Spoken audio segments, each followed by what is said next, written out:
Meu boa noite ao Lorival Boa Santana, noite. nosso analista internacional. Prazer tê-lo aqui na nossa roda. Prazer é Nossa meu. roda somos nós dois hoje. Pois é.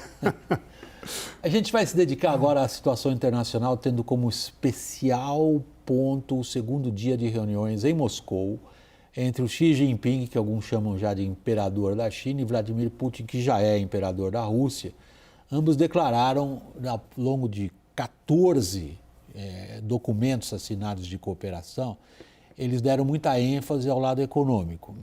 Vamos ver o que eles não disseram, por exemplo, sobre a guerra. Confira. Xi Jinping disse que a China e a Rússia são grandes potências vizinhas e sócios estratégicos. E delinearam um plano econômico alinhado com o objetivo de ser um contraponto aos Estados Unidos e aliados europeus. Os dois líderes assinaram mais de 10 acordos de cooperação, que vão desde empresas de mídia à pesquisa científica. O presidente chinês está numa viagem de 3 dias a convite do governo russo. Em declaração conjunta após a reunião, Xi Jinping e Vladimir Putin criticaram o Ocidente, dizendo que Washington estaria minando a estabilidade global e a OTAN invadindo a região da Ásia-Pacífico.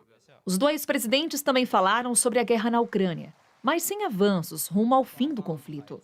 Putin elogiou o plano proposto pela China, que deve ser rejeitado por Kiev e pelo Ocidente, por não incluir a retirada das tropas russas das áreas ocupadas do território ucraniano. O líder chinês quase não mencionou a guerra. Disse apenas que a China se mantém imparcial sobre o conflito. Bom, assumir que a China seja imparcial sobre relação ao conflito é evidentemente uma frase de efeitos propagandísticos de pouca aceitação do ponto de vista factual. Putin talvez esperasse um compromisso um pouco mais incisivo por parte de Xi Jinping em relação à Ucrânia? Ele gostaria de ter, né?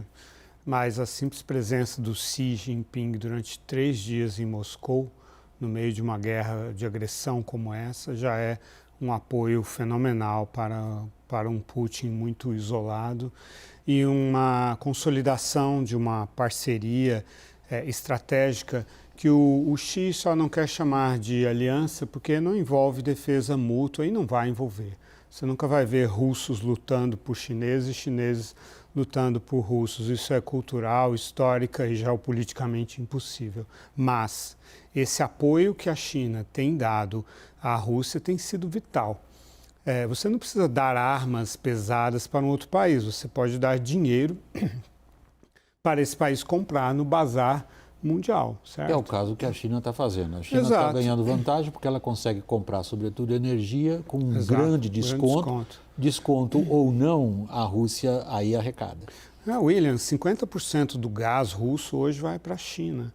E eles discutiram agora a construção do tal do Power of Siberia 2, né, um gasoduto que vai direto, sem ramificações, para a China. E está parado ainda, né? E 40% do petróleo consumido pela China vai da Rússia. Imagina esse fenomenal mercados. Foram 180 bilhões de dólares de comércio no ano passado, com a China cada vez mais aceitando rublos e pagando em yuans dentro de um projeto, né, que ela chama de para a nova era, né?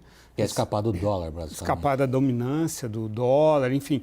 A China vê isso no médio e longo prazo, como sempre, né? A China olha para essa guerra como algo de curtíssimo prazo, mas que, enfim, tem o valor de ser um teste, né, do ponto de vista da reação do Ocidente, do êxito que a Rússia pode ter com a Ucrânia, visando a questão de Taiwan, mas também das sanções, como a China e a Rússia estão desenvolvendo toda uma técnica de como sobreviver perante sanções do Ocidente. Então, é um laboratório não só militar, mas também econômico, né, que para a China tem muito valor dentro dos objetivos chineses. Agora, quando a gente considera o tom das conversas, aquilo que me pareceu, observando o comunicado final, um comunicado super verborrágico, mas com pouca substância no sentido prático imediato, em detalhes.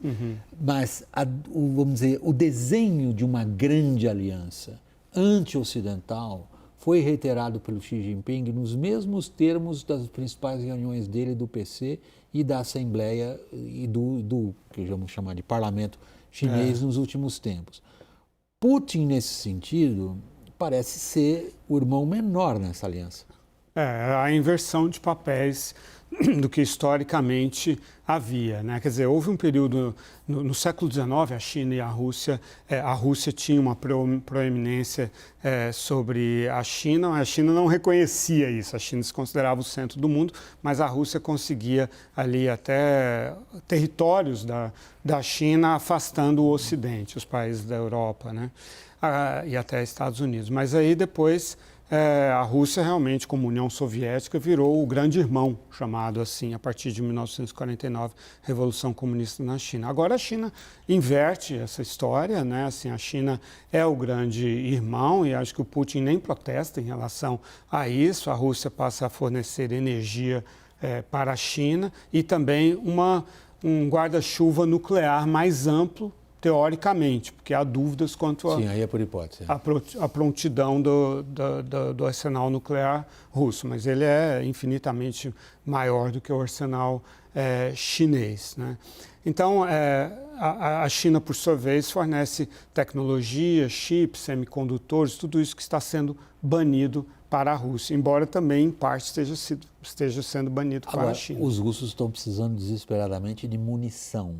Até esse ponto, Xi Jinping parece não ter ido. Não, mas ele, como eu digo, quer dizer, ao comprar tudo que a Rússia está vendendo, ele capacita a Rússia a comprar isso no mercado e até mesmo pode enviar indiretamente por meio da Coreia do Norte ou do Irã.